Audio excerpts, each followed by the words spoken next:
Irmãos queridos, nós vamos abrir a palavra de Deus, o Evangelho de Cristo, conforme o registro de João, capítulo 8, os versos de 1 a 11.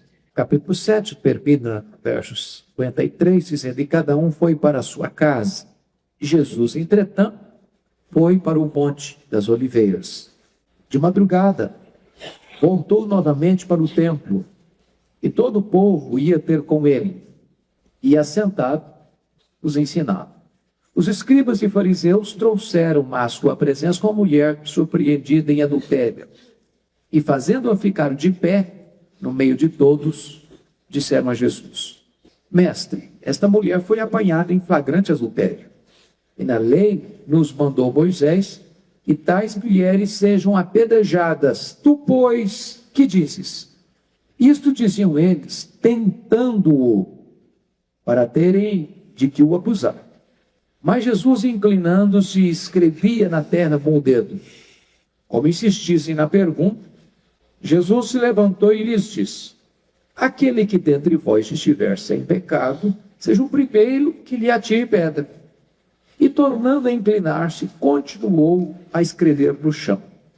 Mas ouvindo eles esta resposta e acusados pela própria consciência, foram se retirando um por um, a começar pelos mais velhos até os últimos, ficando só Jesus e a mulher no meio onde estava. Erguendo-se Jesus e não vendo a ninguém mais além da mulher, perguntou-lhe: mulher, onde estão aqueles teus acusadores? Ninguém te condenou? Respondeu ela: ninguém, Senhor. Então lhe disse Jesus: nem eu tampouco te condeno. Vai e não peques mais. Eu quero conversar um pouco com os meus irmãos nesta noite sobre o tema: o tribunal dos homens e o tribunal de Deus. É sabido por todos nós que o tribunal dos homens é mais rigoroso do que o tribunal de Deus. É por isso que quando Davi esteve no impasse, e ao ser consultado se queria cair nas mãos de Deus ou nas mãos dos homens, ele optou cair nas mãos de Deus e não nas mãos dos homens. Porque no tribunal dos homens você vê coisas esquisitas, um Herodes no trono e um João Batista na prisão. Mas no tribunal de Deus, mesmo um ladrão condenado e à beira da morte, ainda encontra absolvição, ainda encontra perdão, ainda encontra graça. No tribunal dos homens, José do Egito, mesmo inocente, vai para a prisão. E a mulher de Potifar, mesmo culpada, é considerada molestada. No tribunal dos homens, Jesus vai para a cruz e Barrabás é solto. No tribunal dos homens, essa mulher apanhada em flagrante adultério está para ser apedrejada, mas no tribunal de Deus ela é perdoada e absolvida. Eu gostaria agora de olhar com você esta cena. Jesus passara o dia anterior ensinando.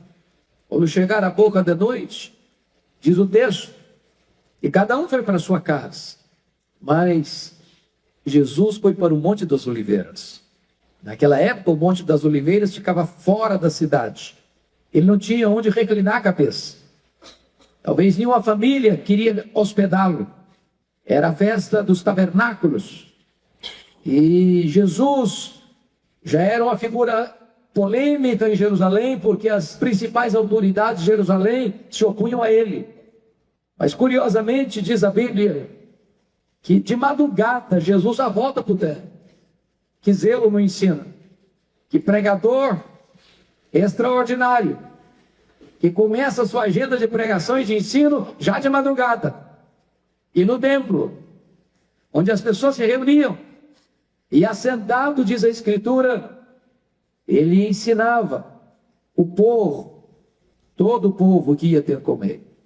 E é nessa conjuntura, irmãos, que Jesus está ensinando todo o povo ali no templo, que os escribas e fariseus pegam a mulher apanhada em flagrante adultério e sem qualquer amor ou cuidado por essa mulher, apanham-na como um instrumento para usá-la para tentarem Jesus. Eles não amam essa mulher, eles não amam a lei, eles não amam a Jesus. Eles querem usar essa mulher para pegar Jesus no contrapé, para terem então o que acusar Jesus diante das autoridades judaicas. E aqui eu queria primeiramente olhar a condição dolorosa dessa acusada. Primeiramente, essa mulher, infelizmente, aproveita a festa dos tabernáculos, que era a festa das tendas. As pessoas vinham e moravam a semana toda em cabanas. Exatamente aproveita esse momento da aglomeração em Jerusalém para cair em pecado. Às vezes, as festas, os ajuntamentos, os agrupamentos, devem ser oportunidades perigosas para as pessoas escaparem, para as pessoas fugirem da linha e cometerem deslizes e caírem vergonhosamente. Esse era o caso dessa mulher. Em segundo lugar, essa mulher trai o marido, porque a ideia aqui, a palavra aqui é moikeia. E moikeia é uma palavra grega especificamente para adultério, para relação sexual ilícita de uma pessoa casada com outra pessoa. Terceiro, essa mulher, ela é levada prisioneira ao tribunal. Ela não foi espontaneamente, ela foi apanhada, ela foi alcançada pelo braço daqueles que não a amavam, queriam certamente usá-la para que Jesus fosse apanhado. Uma situação de constrangimento. Ela é flagrada no seu ato de adultério. E me parece, irmãos, que esse é um dos pecados, não apenas dos mais antigos, mas um dos mais frequentes. A nossa geração hoje está extremamente vulnerável a esse pecado. Quando eu estava estudando nos Estados Unidos, no ano 2000, 2001, eu fui pesquisar esse assunto para escrever um livro que publiquei mais tarde, casamento, divórcio e novo casamento. E as estatísticas dos Estados Unidos no ano 2001, eu penso que não melhorou, talvez teve uma piora sensível depois disso, depois de 16 anos, é que 75% dos homens e 63% das mulheres, até os 40 anos, já haviam traído seu cônjuge pelo menos uma vez. Quando você põe esses dados diante da realidade familiar e social, nós estamos falando de um colapso moral. Mas notem vocês que esta mulher é apresentada a Jesus e uma acusação é feita contra ela. Acusação de adultério, como agravante. Ela foi apanhada no ato flagrante do seu pecado. Portanto, não havia como escapar da acusação. Não havia como fugir daquela dramática realidade. E mais, os acusadores apresentam os estatutos deste caso. Quando chegam para Jesus, a lei de Moisés manda que tais mulheres sejam apedrejadas. Tu, o que dizes? Desta forma, presta atenção, eu destaco, veja vocês, verso 3, os escribas e fariseus trouxeram à sua presença uma mulher surpreendida em adultério e fazendo-a ficar de pé no meio de todos. Quem são todos aí? O verso 2 explica. Todo o povo ia ter com Jesus. Então notem vocês que essa mulher foi exposta, humilhada, publicamente. Ela foi arrastada à força. Seus acusadores não a trataram com dignidade. Não viram essa mulher como uma pessoa, uma personalidade, mas como uma coisa. Apenas como um caso a mais. levaram essa mulher para o pátio do templo, um lugar público, e fizeram-na ficar em pé diante da multidão, humilhando-a, envergonhando-a, colocando-a numa situação de vergonha, de vexame e de opróbrio. Mas mais grave ainda, a acusação contra essa mulher, pela lei de Moisés, era sentenciada a esse pecado, a pena de morte. Está escrito lá no livro de Levítico, capítulo 20, versículo 10, o seguinte. Eu vou ler para vocês esse versículo. Capítulo 20, versículo de número 10. Se um homem adulterar com a mulher do seu próximo, será morto o adúltero e a adúltera. E quando você compara Levíticos 20:10 com Deuteronômio 22, versos 23 e 24, a sentença de morte, a forma da execução era apedrejamento. Então chama-se atenção para isso. No tribunal da lei, essa mulher está condenada. No tribunal dos religiosos, essa mulher está sendo acusada. E a exigência é que se cumpra a lei, apedreje. No tribunal da opinião pública, ela também é condenada. No tribunal da consciência, ela já está condenada, pois não se defende. Em outras palavras, essa mulher é a própria expressão do desespero e da miséria. Essa era a condição da acusada. Essa era a condição da acusada. Agora eu gostaria que vocês olhassem no texto comigo qual era o propósito, a motivação, a dureza, a inclemência, a crueldade dos acusadores. Porque só debaixo deste pano de fundo é que nós vamos ver ressaltada de maneira tão bela a graça e o perdão de Cristo. É muito importante entender o capítulo 7 para entendermos o que está acontecendo aqui no capítulo 8. Bom, qual era o sentimento que estava no coração dos acusadores dessa mulher? O que estava por trás? Por que eles pegam essa mulher? Que tem a ver essa mulher com o coração deles, com a motivação deles? Então eu preciso que você abra aí, pode ficar perto já, em João 7. João 7. Primeiro lugar, versículo 19. Olha aí, João 7, 19. Não vos deu Moisés a lei, contudo ninguém dentre vós observa. Por que procurais matar-me? Ou seja, os acusadores desta mulher, logo antes desse episódio, estão procurando matar Jesus. Mas, confira aí comigo o verso de número 30 e 31. Então procuravam prendê-lo, mas ninguém lhe pôs a mão, porque ainda não era chegada a sua hora. E contudo, muitos de entre a multidão creram nele e diziam: quando vier o Cristo, fará porventura maiores sinais do que esse homem tem feito? Então, note que a motivação deles, dos acusadores, escribas e fariseus, é inveja de Jesus. E eles queriam matá-lo, não conseguiram, agora querem prendê-lo. Mas tem mais. Olha comigo o verso de número 32. Os fariseus, ouvindo a multidão murmurar estas coisas a respeito dele, juntamente com os principais sacerdotes, enviaram guardas para o prenderem. Então você nota que quando esses escribas e fariseus trazem essa mulher, fazem essa mulher ficar de pé no meio da multidão, na presença de Jesus, eles não estão interessados nessa mulher. Eles não estão interessados na lei. Eles não estão interessados em ouvir o ensinamento de Jesus e aprender com ele.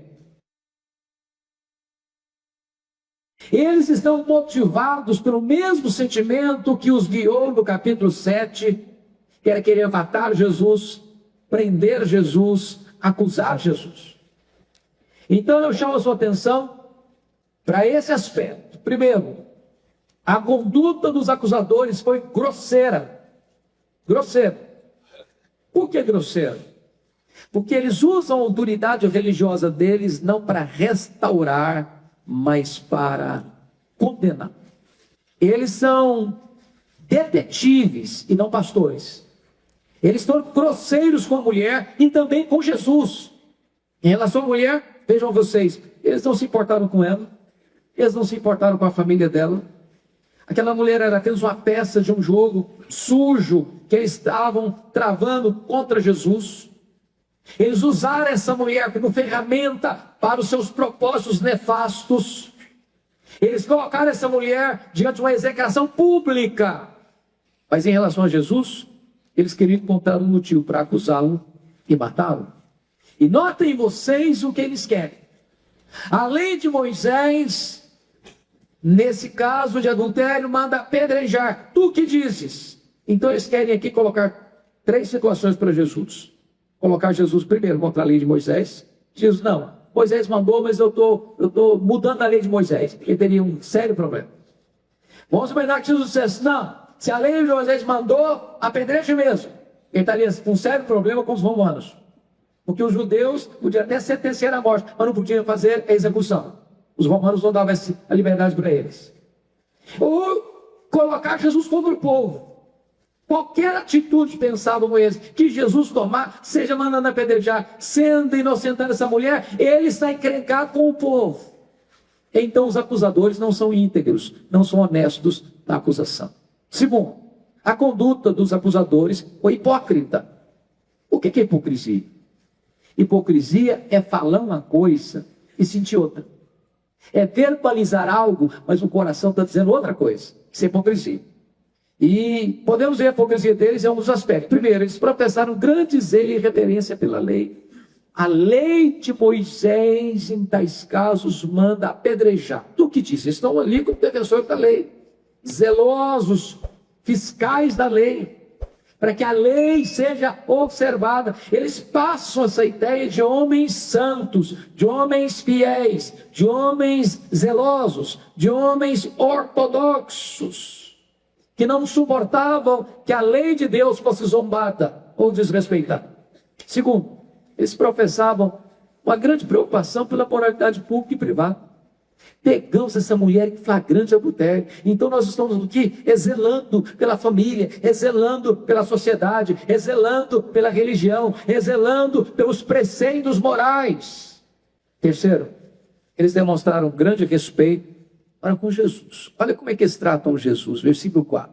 Disseram a Jesus, mestre, é um termo de respeito, de dignidade, mas eles têm palavras bonitas nos lábios, mas têm sentimentos horríveis no coração. A boca deles fala uma coisa, o coração deles sente outra coisa. Eles elogiam Jesus com esse título honroso, mas no coração eles tramam a morte de Jesus. 4.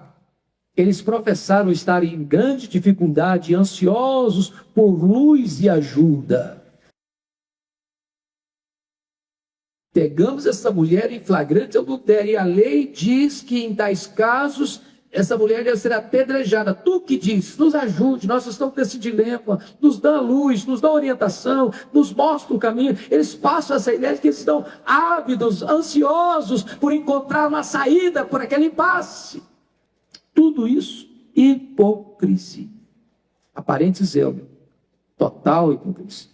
Mas se vocês perceberem, os acusadores ainda são maliciosos, porque eles não se importam com a vida dessa mulher, eles não se importam com a lei, e eles não se importam com Jesus. Querem bajulá-lo, mas eles permanecem no seu pecado e no seu erro. E desta forma, meus irmãos, os acusadores têm uma atitude reprovável, porque eles não amavam a lei, nem aborreciam o pecado. Eles não eram zelosos pela glória de Deus, nem pela santidade do povo. Eles estavam ali com um linguajar religioso rebuscado, mas no coração eles estavam tramando um ardil, uma armadilha para Jesus, para levá-lo à morte. Mas pais, eles se revelaram parciais e preconceituosos, porque a lei dizia o seguinte: se um homem adulterar com uma mulher, ambos devem ser mortos. Diz Deuteronômio, ambos devem ser apedrejados. Nenhuma mulher adultera sozinha. Ué, se é para condenar o adultério, que pede o homem também. Por que levaram só a mulher? Por que só levaram a parte mais vulnerável? E desta maneira, eles já demonstravam preconceito e parcialidade. Acusaram o mais fraco. revelaram parcialidade. E pior, eles se tornaram piores do que acusados, porque eles se tornaram culpados pela lei que eles defendiam. Eles foram culpados no tribunal da consciência. Eles foram culpados pela dureza do coração. Saiu perdoada e absolvida. Os acusadores saíram condenados. Então, quero aqui amarrar esse primeiro ponto, trazendo uma lição prática. Qual é a lição prática? Os mais perversos, os mais cruéis, os mais insensíveis, são os mais severos acusadores.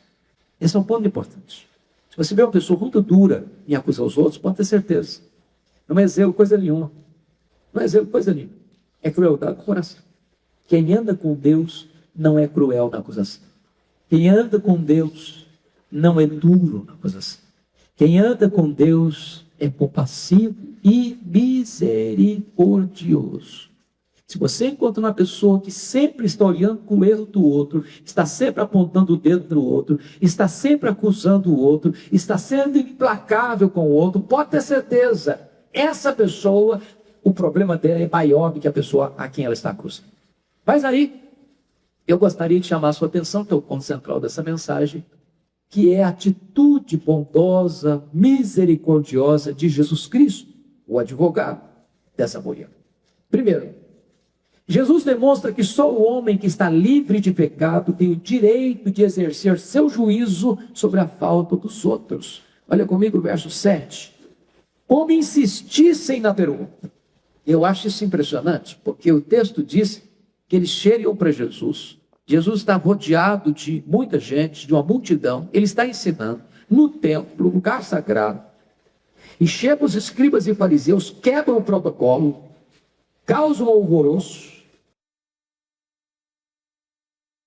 vão arrastando a mulher, fazem a mulher ficar de pé, na presença de todos, interrompem o ensino de Jesus, quebram o paradigma do protocolo e perguntam para Jesus de forma insolente: acabamos de apanhar essa mulher em flagrante adultério, e a lei de Moisés diz que em tais casos essa mulher tem que ser apedrejada. Tu o que dizes? Jesus não responde. Diz a Bíblia que Jesus, em silêncio, e Jesus é magnífico nesse ponto, ele nunca caiu em armadilha de pergunta de algibeira. Se acurvou, começou a escrever. E tem muita poeira, você sabe, lá é uma região próxima do deserto, e qualquer hora tem muita pó, muita terra no chão. Jesus começa a escrever no chão. O que o texto diz no verso 7? Como insistisse na pergunta. Disseram, a lei de Moisés manda apedrejar, tu que dizes? Jesus em silêncio. Porque insistir não é falar uma vez ou duas ou não, é falar várias vezes. A lei de Moisés diz que apedreja, tu que dizes? Querem chamar a atenção, quer holofotes. E aí Jesus, no verso 7, vai dizer algo incrível. Jesus se levantou e lhes disse: aquele que dentre vós estiver sem pecado, seja o primeiro que lhe atire pedra. Foi Jesus quem ensinou o seguinte: que nós não devemos julgar para não sermos julgados, porque com a medida com que nós julgarmos, nós seremos julgados. Presta atenção nisso. O grande problema, às vezes, meu e seu, ou daqueles escribas e fariseus, é da gente ser muito meticuloso em diagnosticar o pecado dos outros, mas sermos muito complacentes com nós mesmos. Porque é muito mais fácil enxergar o pecado dos outros. É muito mais fácil você ser um especialista em arrancar cisco dos olhos dos outros e não conseguir chegar a uma trave nos seus próprios olhos. O que Jesus está nos ensinando é que nós deveríamos primeiro olhar o nosso pecado, para depois, então, olhar o pecado dos outros. Pensa comigo dentro de casa, vamos pensar em família. Quais são as maiores tensões que um casal enfrenta? Não é de ver o erro do outro, não ver a gente? Está errado. E quando eu digo, você está errado, eu estou dizendo, eu estou certo. E aí começa o pé de guerra, começa a abrir. Começa uma discussão, começa uma desavença. Por que nós temos tensões nos relacionamentos? Porque quando você critica alguém ou acusa alguém, automaticamente, tacitamente, você está se elogiando ao criticar aquela pessoa. Você está dizendo, eu sou melhor que ela, sou melhor que você. E Jesus está mostrando para nós aqui que muitas vezes nós somos intolerantes com os outros, ao mesmo tempo que somos complacentes com nós mesmos, somos críticos com os outros, intolerantes com nós mesmos. Esse é o nosso problema, ainda hoje. Segundo, Jesus rasga o véu e demonstra o pecado dos acusadores. Olha comigo, por gentileza, versículo 6. Isto diziam eles, tentando-o para terem de que o acusar, mas Jesus, inclinando-se, escrevia na terra com o dedo. Eu não sei o que Jesus escreveu. A Bíblia não diz. Não é verdade? Mas a palavra escreveu é sugestiva. Porque escrever é grafém no grego. Mas a palavra que aparece aqui não é grafém, é catagrafém. E quando você vai olhar o significado de catagrafém, via de regra é escrever uma acusação. Eu não sei exatamente o que Jesus escreveu, mas talvez Jesus quis escrever em letras garrafais o nome deles, também na frente o pecado deles. Porque muitas vezes o pecado que aparece é menor do que o pecado que oculta. Alguém que nunca foi pego em flagrante uma cama de adultério, muitas vezes tem um prostíbulo no coração. Alguém que nunca foi visto numa cena de escândalo público, muitas vezes faz do seu quarto secreto um lugar de imundícia, navegando nas águas turvas dos sites pornográficos. Alguém que é muito implacável com o outro, muitas vezes lá no recesso do coração, mergulha em águas muito mais lamacentas do que aquelas pessoas que acusam. Terceiro, Jesus não esmaga a cana quebrada. Eu acho isso incrível. Primeiro, porque Jesus valoriza a lei, Jesus expõe a gravidade do pecado, mas ama o pecador para restaurá-lo. Vejam vocês novamente o verso 7. Como insistissem na pergunta, Jesus levantou e disse: aquele que dentre vós estiver sem pecado, seja o primeiro que lhe atire pedra. A lei é santa, pecado é maligno. Mas o amor de Jesus pelos pecadores é infinito. É infinito. Vejam vocês, irmãos, a misericórdia de Jesus. Porque pensa comigo o seguinte: qual a intenção daqueles homens? Duas intenções. Primeiro, usar a mulher sem qualquer misericórdia, expô-la uma vergonha pública. Porque se eles tivessem qualquer amor e pastoreio por essa mulher, mesmo pegando essa mulher em flagrante adultério, eles poderiam pegá-la particularmente: minha filha, olha, você está errado. Você precisa se arrepender. Você traiu seu marido, você ofendeu sua família, você machucou tanta gente. Você precisa mudar a sua conduta. Vai para casa, repensa a sua vida. Às vezes precisam pegar algo que foi praticado em secreto e tornar um público. Agora, veja o que Jesus faz com eles. Jesus, que conhecia o coração deles, que poderia dizer: olha, vocês estão acusando essa mulher, mas agora eu vou acusar vocês. Vocês fizeram isso, e isso, e isso, e isso, e isso. E Jesus podia envergonhar aqueles homens.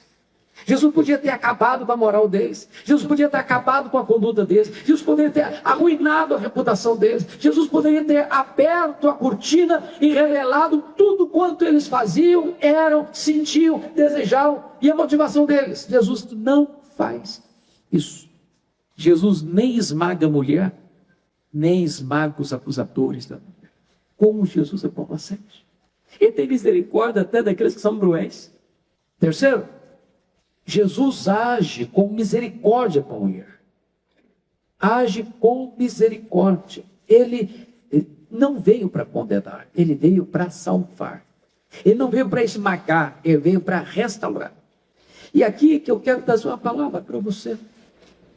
Porque a diferença entre nós e alguém que pode ser apanhado em flagrante adultério, ou em flagrante roubo, ou em flagrante assassinato, ou em flagrante qualquer pecado terrível, A diferença é apenas de grau.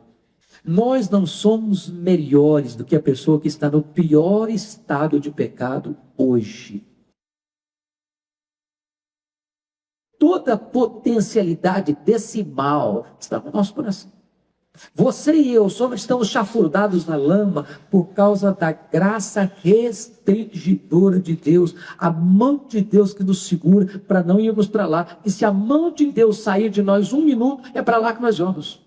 É quando você entende a santidade de Deus, é que você grita: ai de mim, Senhor, ai de mim, eu estou perdido. Eu sou homem crente, eu sou uma mulher crente, mas eu ainda tenho lados impuros, eu habito no meio de um povo de impuros lados. Ah, Senhor, eu sou crente, eu sou salvo, mas, Senhor, o meu coração não está pecado. Um pastor amigo meu, um dia pregando, disse o seguinte: se a minha mulher me conhecesse como Deus me conhece, ela não ficaria casada comigo uma semana. Vocês iam ficar escandalizados. Sabe o que é maravilhoso? É que o seu marido, que a sua esposa, e os seus filhos, e os seus pais não conhecem vocês, não conhecem a mim, como nós somos. Mas o que é maravilhoso é que Deus nos conhece como nós somos. E apesar de conhecer como nós somos, em vez de nos escorraçar, Ele nos apanha, Ele nos ama, Ele nos perdoa, Ele nos restaura. Bendito seja Deus. Quem de nós, em sã consciência, poderia se levantar aqui nesta noite e dizer: não, eu sou uma pessoa magnífica. Deus tem orgulho de mim. Aliás, Deus fez uma decisão fantástica de escolher, porque eu sou o troféu de Deus. É graça, pura graça. Jesus ama esta mulher. Jesus não agrava o sofrimento dessa mulher. Essa mulher já está quebrada. Essa mulher já está derrotada. Essa mulher já está acusada, essa mulher já está condenada, esta mulher já está completamente rendida à sua desdita. Mas Jesus cuida dela. Como cuida de você, como cuida de mim. Ele age com misericórdia, porque ele não veio para condenar, ele veio para salvar. Ele veio para os doentes. Se você está doente hoje, é para você que ele veio. Se você é pecador, se você é pecadora, pois é para você que ele veio. Ele veio buscar justos. Ele veio buscar gente que olha para si e diz: não, eu sou maravilhoso. Ele veio para a gente: ai de mim, Senhor. Ai de mim, Senhor. É para você que ele veio. Mas eu quero concluir dizendo que Jesus restaura a dignidade dessa mulher. Primeiro, Jesus não diminui a gravidade do seu pecado. Ele não diz para essa mulher: ó, mulher, esquece que é isso, esses caras estão sendo muito implacáveis com você. Você cometeu só um adultériozinho, isso aí comete, fica tranquilo. Não, Jesus disse isso. Jesus não diminuiu a gravidade do pecado. Jesus não disse que o pecado não é pecado. Jesus não disse que o pecado deixa de ter consequências. Jesus não tratou o pecado com leviandade. Mas Jesus não a condena. Ao contrário, Jesus a perdoa. Mulher, onde estão os teus acusadores? Eles não te condenaram? Notem que essa pergunta é retórica. Porque se alguém sabia onde estavam os acusadores dessa mulher, esse alguém é Jesus. Se alguém sabia por que agora esses acusadores não condenam essa mulher, esse alguém é Jesus. Se alguém estiver sem pecado, seja o primeiro que lhe atire pedra. O que Jesus foi fazer ali foi abrir a cortina, tocar no livro exposto, mostrar a consciência daqueles homens: olha, nós temos pecado. E diz a Bíblia que a partir dos mais velhos. Curioso, não? Porque talvez hoje a sociedade, não, a partir dos mais novos, são mais assodados do pecado. Não, os mais velhos. Quanto mais tempo de vida, mais pecado tem. Se só amar tudo, é um escândalo. Quando Jesus levantou, e Jesus estava lá, não estava ali preso, não. Olha que coisa impressionante, Jesus podia fuzilá-los com o olhar. Jesus está escrevendo, você olha para isso. A palavra de Deus é poderosa, tem efeito. Saiu cucuru. Eu acho que deve ter ficado um monte de pedra por ali. Mulher, onde são os teus abusadores? Eles não te condenaram? Não, Senhor. Eu também não te condeno. Vai e não peques mais. Eu não te condeno. Mas por que Jesus não condena se o salário do pecado é a morte? É porque Ele, Jesus, é quem tomou sobre si o nosso pecado. As pedras que aquela mulher devia sofrer, Jesus sofreu na cruz. Suas mãos foram travadas, seus pés foram pregados. Ele suportou no seu corpo todo o juízo do pecado daquela mulher, do seu pecado, do meu pecado, do nosso pecado. Você e eu podemos ser perdoados porque Ele pagou com o seu sangue o preço desse perdão. E agora Jesus encoraja essa mulher: vai, volta à vida. Não vive carregando seus traumas, seus recalques, sua culpa. Vai, filha, vai livre, vai perdoada, vai restaurada, vai com dignidade. Vai. Oh, irmãos queridos, é o diabo que tem todo interesse em que depois de um pecado nosso, a gente saia, mas saia culpado, saia ferido, saia machucado, saia arrebentado emocionalmente, saia gemendo, saia com um fardo nas costas, saia para nunca mais ser livre, saia para nunca mais ter prazer na vida, saia para gemer o resto da história. Não! Jesus tira fardo, Jesus tira o peso, Jesus tira a culpa, Jesus tira o pesar, Jesus tira a tristeza, Jesus tira a condenação. Vai livre. Jesus exorta essa mulher a não voltar ao pecado mais. Vai, e não peques mais. Não é arrependimento, e novamente arrependimento, e novamente arrependimento, é arrependimento e fruto de arrependimento. É mudança de vida, nada de reincidência. Jesus aborrece o pecado. Ele está abrindo uma avenida de obediência para essa mulher. Eu concluo com a lição. Se os mais cruéis são os mais duros na acusação, os mais santos são os mais misericordiosos. Quanto mais piedoso, quanto mais santo você for, mais generoso você vai ser. Mais doce no trato você vai ser. Mais compreensivo você vai ser. Mais misericordioso você vai ser. Quanto mais perto de Deus você andar, mais carinhoso você vai ser com as pessoas, mais compassivo você vai ser com os que caíram, menos legalista, mais amoroso, menos duro, mais cheio de graça. É isso que o Evangelho faz, irmão. É isso que o Evangelho faz. E é por isso, queridos, que a igreja de Deus é lugar de cura. A igreja de Deus é lugar de restauração. A igreja de Deus é lugar de recomeço. A igreja de Deus é lugar de você dizer, de você ouvir de Deus: eu te abençoo para esse, meu filho. Vamos começar. Vamos recomeçar. Que Deus maravilhoso nós temos. Quão rico Ele é em perdoar. Como Ele tem prazer na misericórdia. Vamos orar juntos. Talvez você veja aqui hoje com o coração pesado. Eu não sei. Talvez você veja aqui hoje. Você ficou tão triste, que feliz, tão feio. Você está machucado, que você pecou contra Deus. Você fez aquilo que você sabe que não devia fazer. Talvez você está cheio de culpa, peso na consciência. Talvez você está até com vergonha de orar.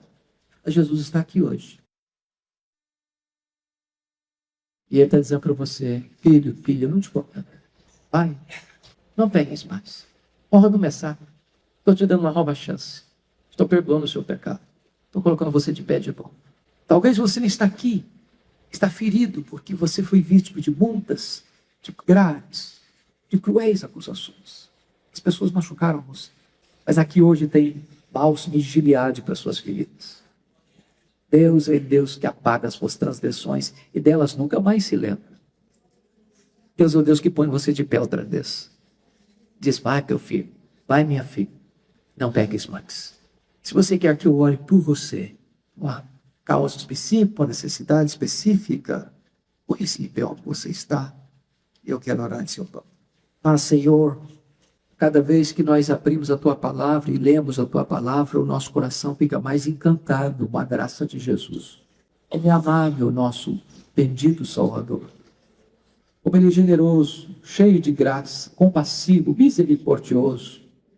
Aqueles que chegam perto dEle machucados, quebrados, feridos, esmagados, saem restaurados, saem perdoados, saem com nova chance de viver. Glória ao Teu nome. Porque apesar de nós, Tu nos amas. Apesar do nosso pecado, Tu nos perdoas. Apesar do vexame que tantas vezes nós enfrentamos, Tu lavas a nossa vida e nos restauras a alma. Visita o teu povo nesta noite. Não permita que ninguém volte para casa hoje, peso nas costas, mas que este fardo se role das costas e vá para os pés da cruz de Cristo. O teu povo volte para casa livre, o teu povo volte para casa feliz, o teu povo volte para casa perdoado, o teu povo volte para casa restaurado, o teu povo volte para casa para recomeçar uma caminhada nova na tua presença de santidade. Glória ao teu nome pela tua palavra tão preciosa. Nós te adoramos, nós te louvamos por isso em nome de Jesus. Amém. Agora, você ouvirá uma análise original do canal Sementes da Verdade. Muitas vezes, somos rápidos em apontar o dedo e expor as falhas alheias, demonstrando uma dureza de coração que reflete mais os nossos próprios erros ocultos do que um verdadeiro zelo pela justiça.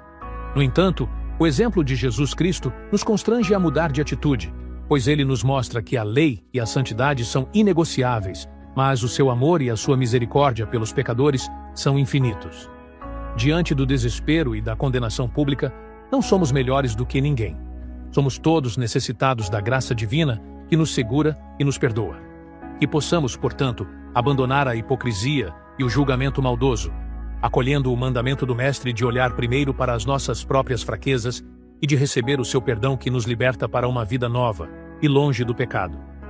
Sinta-se à vontade para debater respeitosamente sobre este tema na seção de comentários. Não se esqueça de deixar um gostei e se inscrever no canal Sementes da Verdade para receber os próximos vídeos. Um abraço a todos e fiquem com Deus. Gostaria de lhe fazer uma pergunta pessoal, uma pergunta talvez até um pouco constrangedora. Mas a pergunta é esta: você é uma pessoa feliz? O cristianismo trata deste assunto e quem melhor desenvolveu esse tema foi Jesus. É possível, num mundo marcado por tanto problema, tanto sofrimento, tanta maldade, tanta violência, tanta corrupção, tanta guerra, ser uma pessoa feliz? Pois bem, é sobre isso que nós vamos conversar daqui para frente. No conhecido Sermão do Monte de Jesus, ele abre esse famoso sermão com aquilo que nós conhecemos e chamamos de as bem-aventuranças. E essas bem-aventuranças começam todas com a palavra Makarios, Makarios, Makarios. E a palavra grega Makarios, bem-aventurado, significa muito feliz. Feliz no grau superlativo. Feliz de forma maiúscula, abundante. Então, é isso que está à sua, à minha e à nossa disposição. Podemos ser verdadeiramente felizes. E Jesus abre esse cardápio tão apetitoso da felicidade, começando assim: felizes, muito felizes, são os humildes de espírito. A palavra humilde aqui é a tradução de uma palavra que significa pobre, paupérrimo, uma pobreza extrema. Havia duas palavras para pobre no grego: o pobre que tem o básico e o pobre que nem o básico tem. O pobre que não tem o supérfluo, mas tem o essencial, e aquele que é totalmente carente.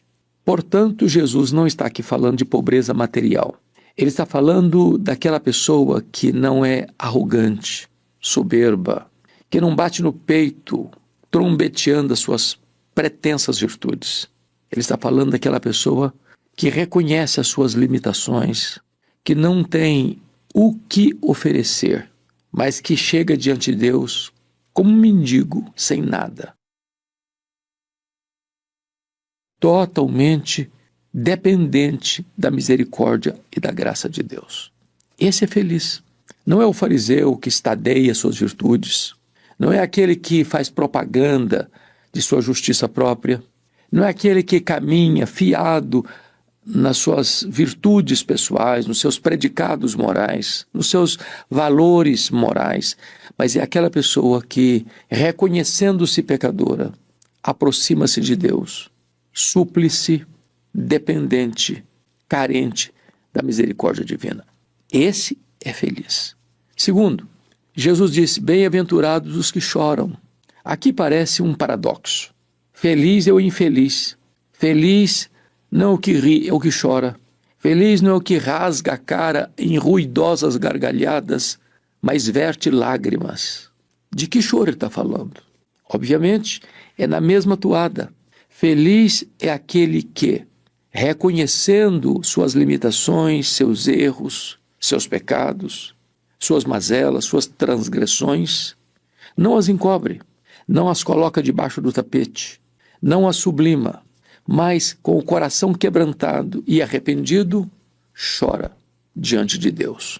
Portanto, o feliz não é aquele que ignora os seus erros ou que faz dos seus erros uma plataforma de elogios a si mesmo. Não. Feliz é aquele que, reconhecendo o seu erro, confessa-o, abandona-o, sente tristeza porque errou e chora diante de Deus, dependendo da graça perdoadora de Deus. Esse é feliz. Esse é feliz.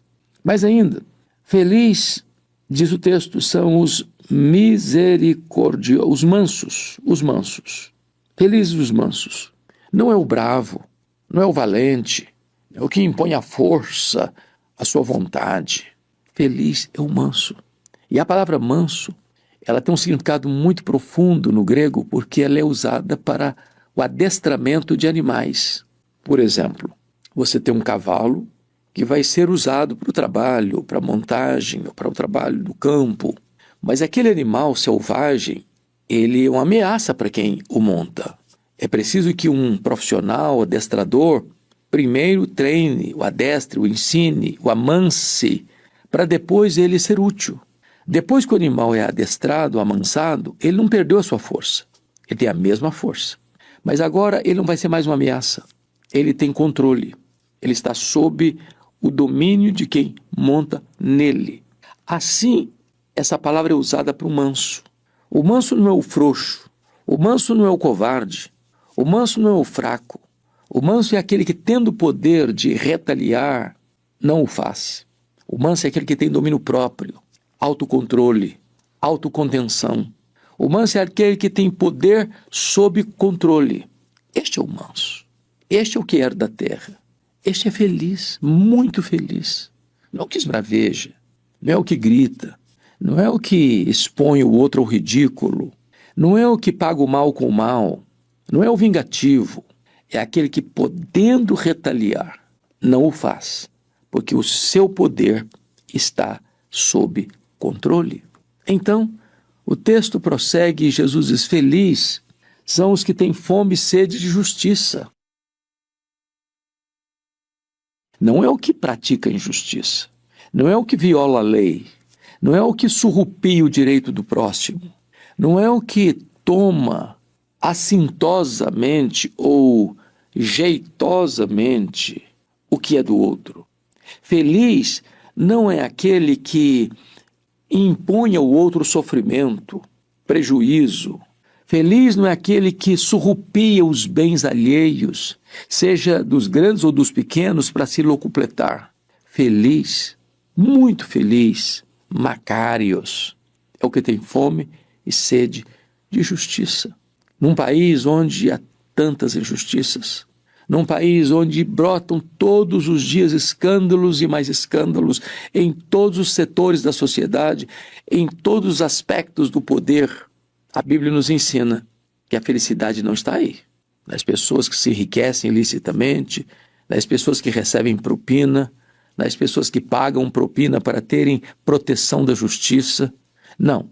Feliz são aqueles que têm fome e sede de justiça. Da justiça pessoal, da justiça divina, da justiça do mérito e da justiça implantada, da justiça imputada a nós, da justiça de Cristo, tornando-nos justos aos olhos de Deus, onde o Senhor nos declara justos por causa da justiça de Cristo colocada em nossa conta ou imputada a nós. Este é verdadeiramente feliz. Mas em quinto lugar, Jesus diz que felizes são aqueles que são misericordiosos. Você é feliz? Se você ajuda o próximo, se você se compadece do próximo, se você estende a mão ao necessitado, aí você encontrou a receita da felicidade. Veja que não é o explorador, não é o que toma o que é do outro, não é o que provocou ferida no outro, não é o que jogou o outro no chão e pisou sobre ele, não é o que explorou o próximo. Feliz é o misericordioso. E essa palavra misericórdia literalmente significa lançar o coração na miséria do outro. É aquele que vê e se compadece. É aquele que vê e não passa de largo. É aquele que vê e para. É aquele que vê e se envolve. É aquele que vê e estende a mão. É aquele que vê e puxa do abismo e socorre, levanta e resgata e restaura.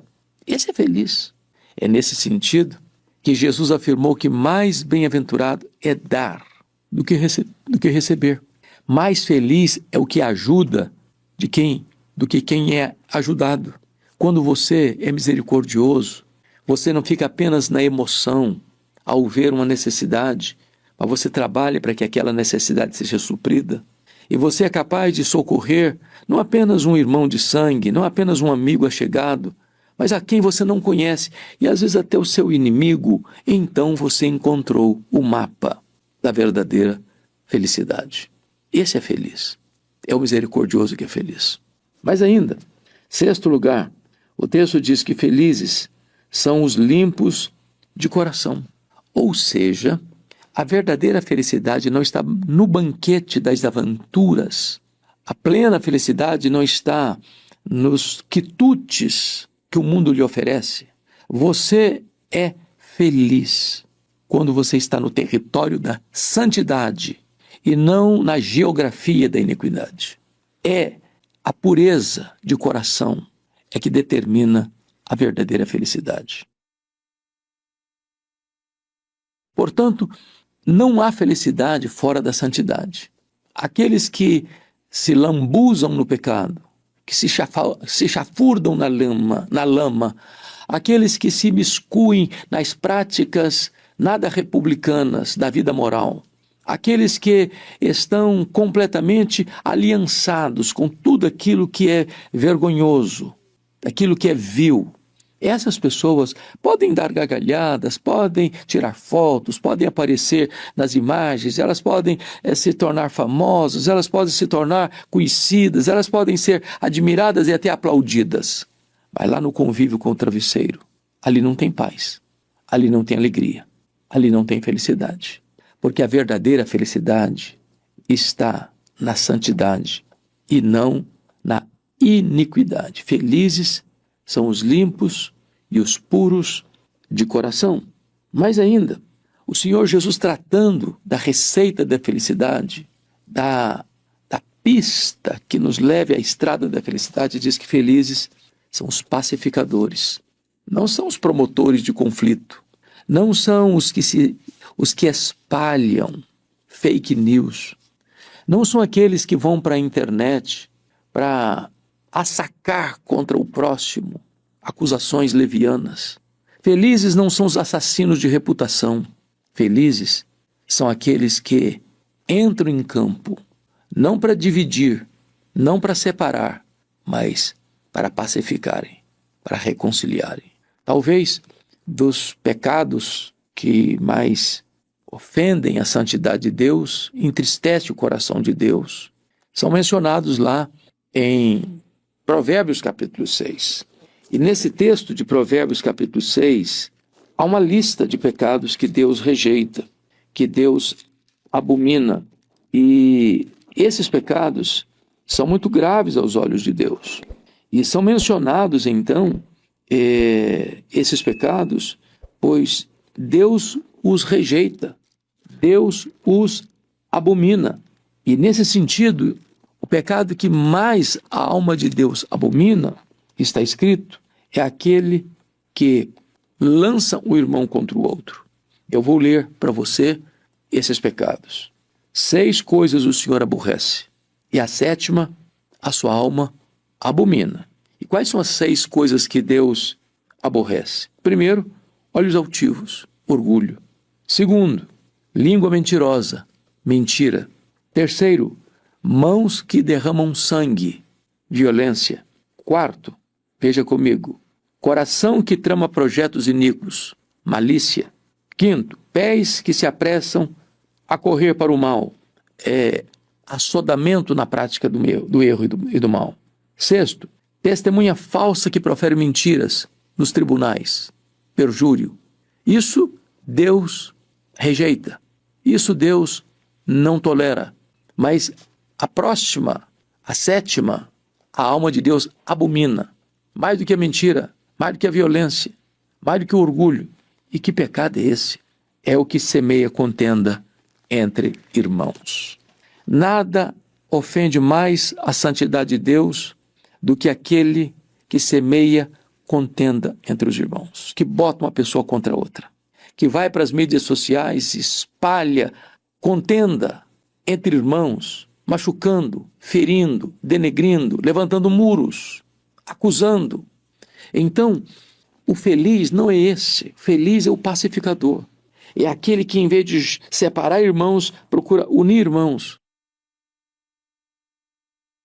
É aquele que, em vez de falar mal de um para o outro, ele leva para o outro só o que ele conhece de bem do outro para trazer reconciliação e não divisão. Feliz é o pacificador. Quem é você? Um criador de confusão ou um pacificador? É alguém que fica falando mal dos seus irmãos uns para os outros para destruir a imagem do outro? Ou você é aquela pessoa que fala bem do seu próximo? Então, Jesus está nos dando aí a receita da verdadeira felicidade. Ele conclui essa lista dizendo assim: felizes, muito felizes são os perseguidos por causa da justiça. Olhe bem, não é feliz o perseguido, não. Feliz é o perseguido por causa da justiça. Tem muita gente sendo perseguida porque fez coisa errada, porque cometeu delito, porque cometeu crime. E agora ele está sendo perseguido como retaliação da sua prática errada. Ele está sendo perseguido porque ele plantou e está colhendo o que plantou. Mas há pessoas que praticam a justiça, que andam corretamente, que têm uma vida ilibada, que não semeia o mal. E o que está incomodando as outras pessoas não são os seus defeitos, não são os seus pecados, são as suas virtudes. E por causa das suas virtudes, ele incomoda o sistema. Por causa das suas virtudes, ele atrapalha aquela ambiência de corrupção. Então ele é perseguido. E Jesus disse: se você é perseguido por causa da justiça, alegre-se. Aí você é feliz. Porque você está se associando com os profetas de Deus que viveram antes de você, que também foram perseguidos exatamente por serem profetas de Deus, por serem mensageiros da paz, por serem portador de boas novas de salvação. Então, se você está sendo perseguido porque você fez o bem, praticou o bem, falou o bem, considere-se feliz, muito feliz. E Jesus conclui assim: bem-aventurados sois quando por minha causa, não é por qualquer causa não, viu?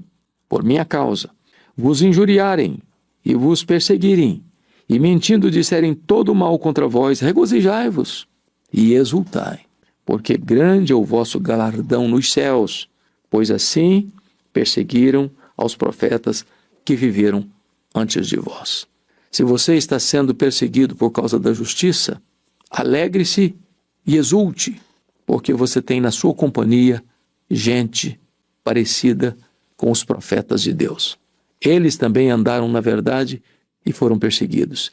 Eles também praticaram a justiça e foram perseguidos. Então, se você está nesse time, você está muito bem acompanhado. Voltamos ao tema. É possível ser feliz? Qual é a receita da felicidade? Quais são as marcas de uma pessoa feliz? Uma pessoa feliz é humilde de espírito, porque deles é o reino dos céus. Uma pessoa feliz é aquela que chora, e então ela será consolada. Uma pessoa feliz é mansa, por isso ela herda a terra. Uma pessoa feliz é aquela que chora pelos seus pecados, e por isso ela vai ser consolada. Uma pessoa feliz, ela é misericordiosa, e por isso ela alcança misericórdia. Uma pessoa feliz é aquela que é limpa de coração, e essa verá a Deus. Uma pessoa feliz é pacificadora, ela será chamada filho de Deus. Uma pessoa feliz é aquela que é perseguida por causa da justiça, porque esta sim faz parte do reino de Deus. Então volto à minha pergunta inicial. Você é uma pessoa feliz? Bom, você pode ser uma pessoa feliz. A receita está aqui. E quem deu a receita foi Jesus. Se esta mensagem foi oportuna para você, se ajudou a entender melhor esse texto, quem sabe você possa compartilhá-la com quem você ama. Quem sabe você tenha na sua mente aí alguém que precisa desta mensagem. Você pode enviá-la e assim nos ajudar a levar a palavra de Deus para muitas outras pessoas. Se você ainda não está inscrito neste canal, nos ajude se inscrevendo e toda semana você encontrará um podcast como este e todo dia uma mensagem inédita para abençoar a sua vida. Gratidão, Deus abençoe rica, poderosa e grandemente a sua vida. Agora, você ouvirá uma análise original do canal Sementes da Verdade. A verdadeira felicidade não é encontrada nos banquetes de vaidades ou nas grandezas passageiras deste mundo, mas na entrega humilde diante do Senhor. Quando reconhecemos a nossa profunda dependência de Deus, choramos com sincero arrependimento pelos nossos pecados e buscamos ter fome e sede da sua justiça, abrimos o nosso coração para sermos verdadeiramente consolados e transformados pela graça divina. Que possamos ser mansos, mantendo as nossas reações sob o domínio do Espírito Santo, agindo com misericórdia prática, para com a dor do próximo e cultivando a pureza, pois entendemos que não existe felicidade autêntica fora do território da santidade. E, mesmo que enfrentemos perseguições por escolhermos viver retamente, que o nosso compromisso inegociável seja sempre o de atuar como pacificadores, unindo irmãos em vez de semear contendas, sustentados pela certeza inabalável de que o nosso galardão nos céus é grande e de que o reino de Deus já nos pertence. Sinta-se à vontade para debater respeitosamente sobre este tema na seção de comentários. Não se esqueça de deixar um gostei e se inscrever no canal Sementes da Verdade para receber os próximos vídeos. Um abraço a todos e fiquem com Deus.